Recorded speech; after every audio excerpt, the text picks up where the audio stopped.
We have to identify the devil. You have to identify what does the devil look like. Today we're just going to talk about something that's, a lot of us avoid. A lot of us, see all the time.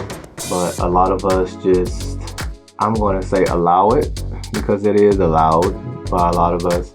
But we're telling ourselves that we want to become higher. We want to become more of ourselves. But we can't seem to overcome the lies that are right in front of us each and every day, and what the lies do to us. Understanding that we're out here blaming the devil. If you continue to do that, you will never be able to recognize the lies that you are doing. Recognize the lies that are hurting you. Recognize the lies that are hurting your family. Recognize the lies that are hurting your marriage. Recognize the lies that are hurting your children. So I think foremost, and I think if you read any book, I just so happen to focus on the Bible. I read a lot of different other books that focus on the lies too, but I focus a lot on the Bible because this is how I grew up. How to identify a devil, or identify what's so-called devil, evil, someone's doing wrong, not righteous or whatever, is if you see somebody and they're lying, whether they're lying to themselves, lying to you, or whatever, what does that mean? Where does the devil lie? What does the devil look like? And, it's not funny, but you have to find joy in it, because for years we've been taught these things, and a lot of people have been telling us lies after lie after lie, but we haven't identified them as being the devil. And I think because we don't do it because I think a lot of us don't feel enough joy within ourselves, enough peace within ourselves. And if you don't have joy within yourself, you will take any lie just so that person can come to you and make you feel like you're something, when you should be feeling like you're something each and every day. So you said the devil. Who is he, or who is it? Whatever. Here's what I like to think about. Growing up, you used to have cartoons where there was the angel on one side, the devil on the other side, and the cartoon character would have to decide would they listen to the angel or they listen to the devil. And we always want to think about good and evil as this outward entity, right? When the truth of the matter is good and evil lies within your own thoughts. And like you said about, being truthful with yourself, right? If you can't be truthful with yourself, how can you be truthful with others? Just like if you can't love yourself, how can you truly love others?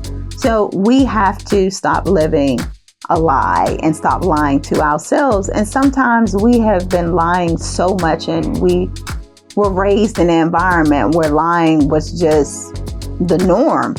I didn't even look at it as being a lie, but I think I've mentioned this once before. The telemarketers were called the house, and the bill collectors, not telemarketers, there's a distinction. The bill collectors would call our house when I was younger, and my parents would be like, tell them we're not home. That's a lie. But we were lying all the time and didn't recognize that it was a lie. And then you're teaching your children, because I was little, to lie on an adult's behalf. And then when a child gets older and they start telling you lies, parents' lies, they're like, where did you learn that from? Actually, you've been teaching them that. And so we grow up constantly telling lies and not even recognizing that they're lies, right? You have people that make a distinction between a lie. There's a little white lie, and then there's a big lie, right? Then there's exaggeration, and then there's a flat out lie. But it's like, when you make telling the truth a habit, it comes naturally. Just like when you make telling a lie a habit, that comes naturally too.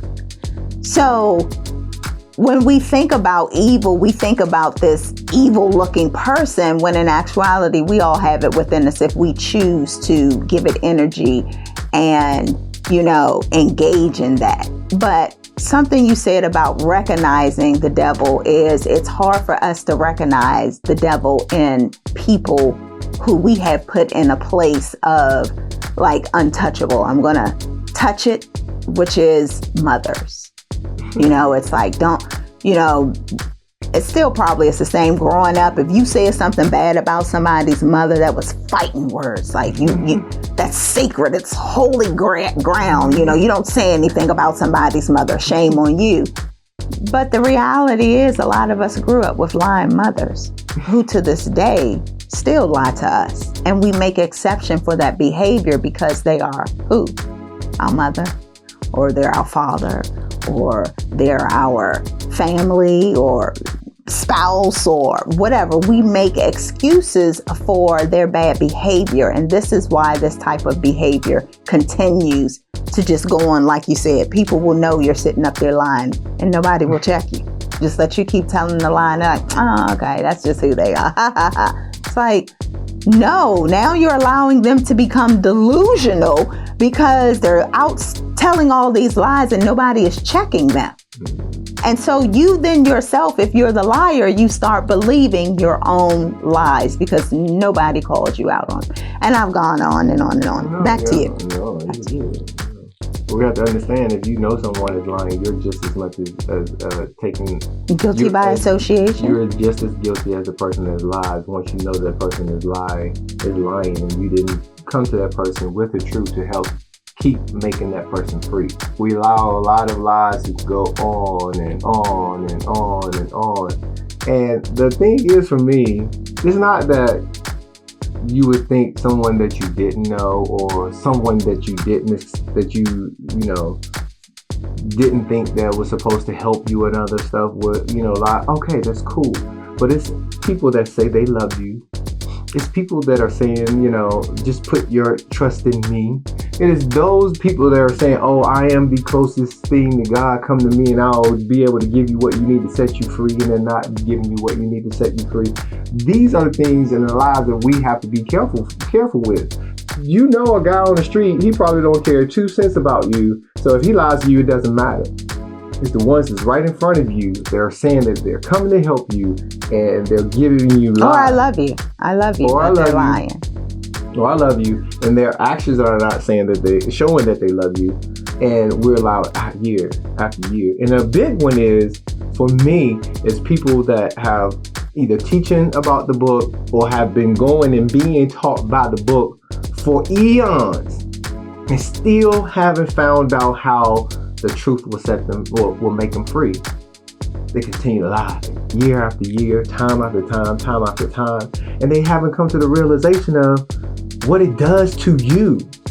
What does it do to you? It kills you day after day, night after night, year after year, year after year, year after year, and then it starts to reflect and you start to see it right before your eyes. Why am I dying? Why am I feeling so weak? Why I don't have energy? Why I don't have this and why I don't have that, and why I feel like people don't love me the way I feel like I should be loved, whatever. You're not living in the truth and you're living in a lie, period. But don't you have to have a desire and a want to know the truth? You have some people that, they don't want to hear the truth.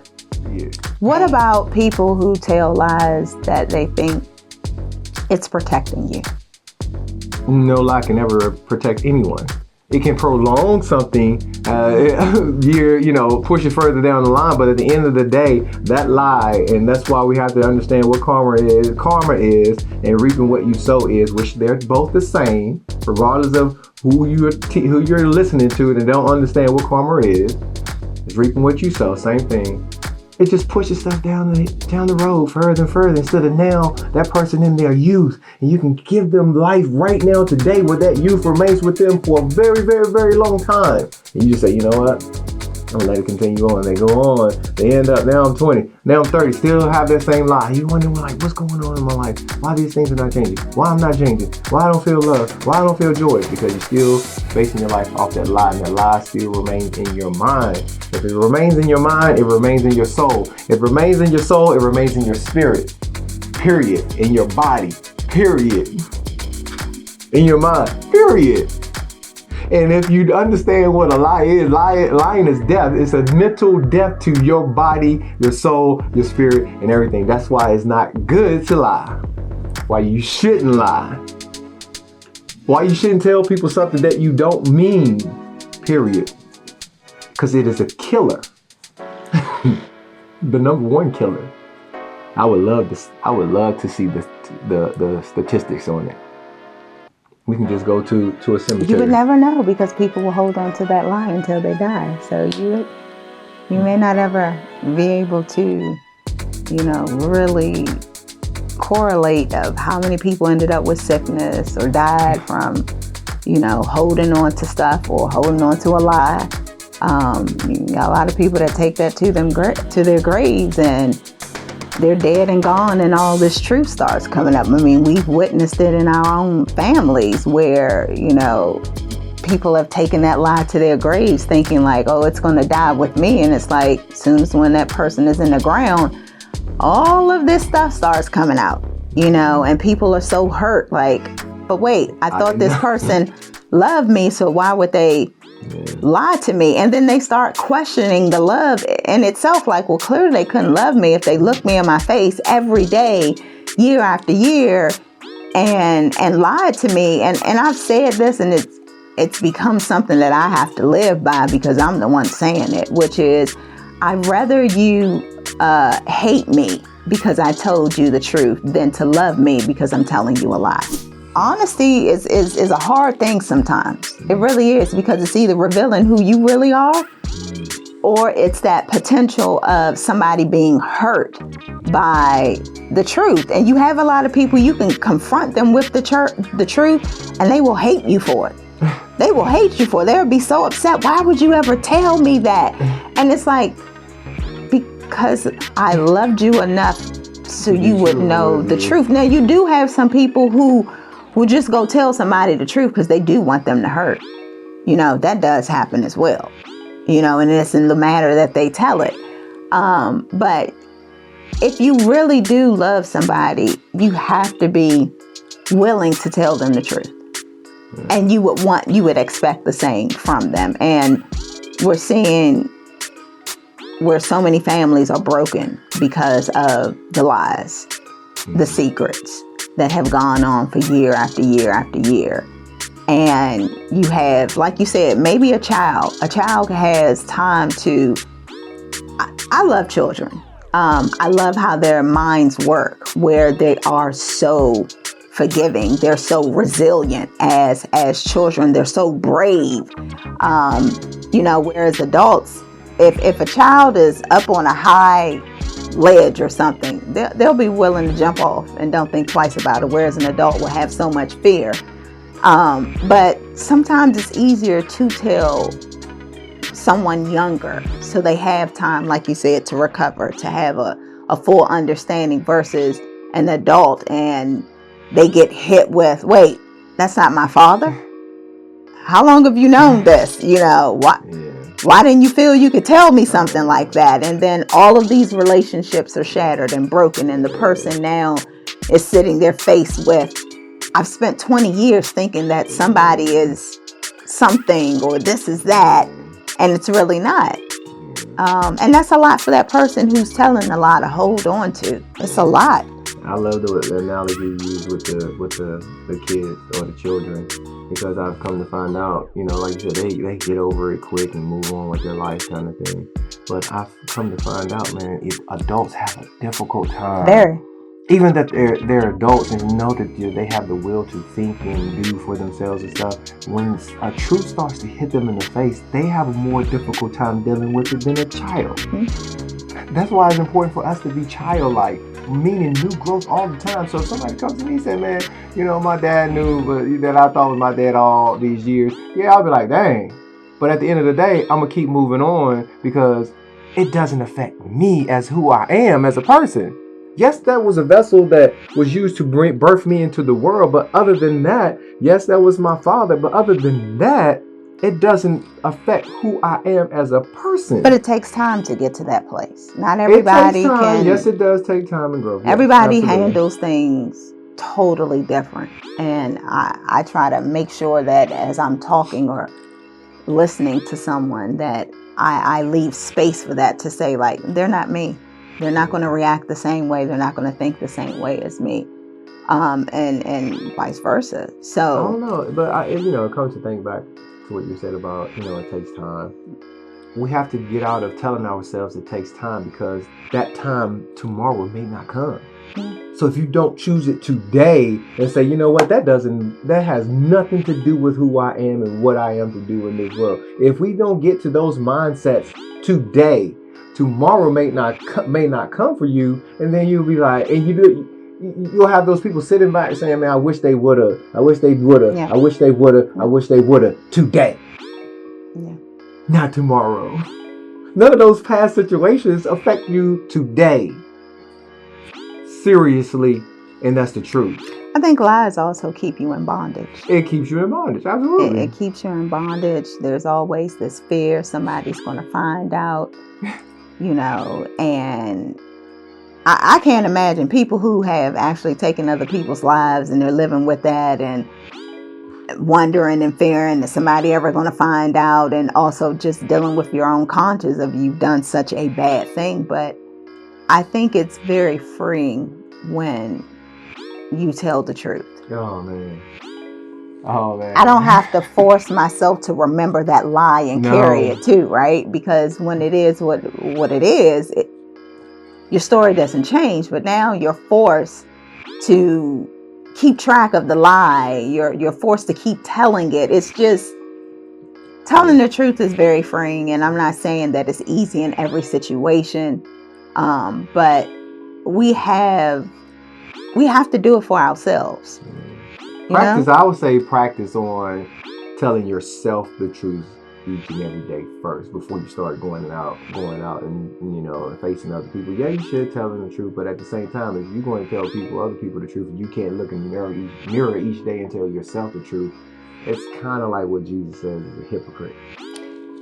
Yeah, but it also disarms other people. And Which means what? Okay, I'll give you an example. Growing up, didn't have much, and kids will joke on you, will joke and talk about you all the time. So I was tired of being the butt of a lot of jokes because we didn't have much. So didn't have name brand clothes, which is stupid anyway, but didn't have the latest and greatest, couldn't go, get my hair done, or have a lot of money, go places, whatever. And kids would make you that target, to make them feel better about themselves. And so I ended up disarming them. And it was not being ashamed of my circumstance, right? So I would be out and there'd be a whole bunch of people, and I already know here comes the joning session. I would talk about my own self. I would disarm them that you couldn't talk about I had on Payless shoes, because I would talk about it first. Like, I acknowledge, I don't need that on Payless shoes with the Velcro strap. I don't even have a pair of strings, whatever it was. And, they weren't laughing at me. They were laughing with me in a sense, but nobody else could keep saying that, right? Because I told my own truth. I have on imitation, whatever the case was. So it was disarming them that people didn't have that hold over me anymore. And sometimes when you tell your truth and you take it from somebody else because you're fearing that they are going to say something, it's like, no, like you said, I know who I am. I know what I've done, and I've come to terms with it. So you can't hold that over my head anymore. I've disarmed you from controlling my behavior and the way I feel and the way I think.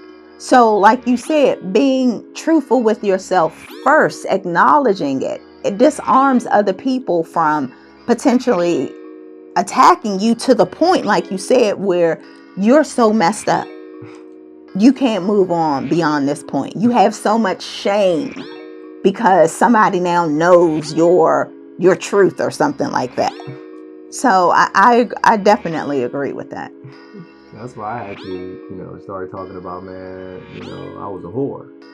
I didn't know why they had to come to me and tell me, oh, you're a whore. I had to look at myself and say, man, you straight up dirty and nasty. There you go. A whore. You disarm people because people can't come say, oh man, what you talking about? You used to be a whore. It's like, no, I've acknowledged that I used to be that way. I started talking about, the nasty stuff that I used to do and all, and I was like, it didn't even make sense to me. And the truth is, half the time I would do it, I was wondering, when I was done, I would always be like, I don't even know why I did that.